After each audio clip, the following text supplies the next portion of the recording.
Mayong adlaw, welcome back to my channel, Mangnaon Taog Apple. Pero usa ka ng apple, hugasan una kini og maayo. Tanawa kong paghugas Gilam-gilam ra, murag hilot-hilot na Y-force. Dapat ang tubig hinlo, unya ayaw ng pundo na tubig para walay germs. Pasensya ba na kayo ang mga manok diri sa among kiliran? Sige, utik tilaok, like oh my god, pitigihawon ng manok diri sa kiliran sa among balay.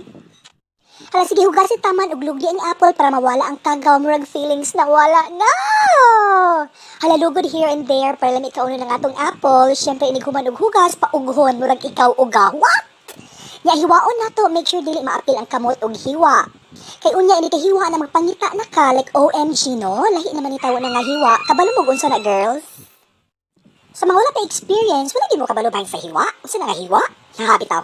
Kidding aside, ang taparan na to, plato, kay dili presentable lang among taparan, dili gid siya pang vlog mo ng plato nga akong gigamit sa among paghiwa-hiwa dire, hiwa here, hiwa there. Siyempre mga loads, ini ka human og hiwa sa atong apple, atoan ang kaunon, lami ikaon, pero dili apple. Kanang imuha, lami kaunon. Sige daw, biya daw i-check be, o pwede mo na makaon? Nya kay nahuman naman kong hiwa sa imuha, este ang apple. So atong ibalhin og sulanan, nya butangan og asin para mas lamian. Syempre bet na ko nag-asin, pero you know what? Mas bet ka na ko. Sige, ato na siyang ibalhin, butangan nato ni siya og asin, more asin.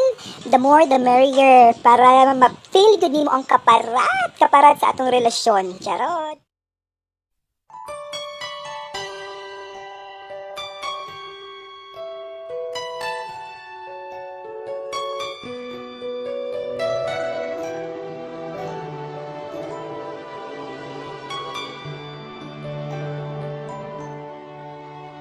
Ikaw man ang hinungdan, ug nainan niining tanan.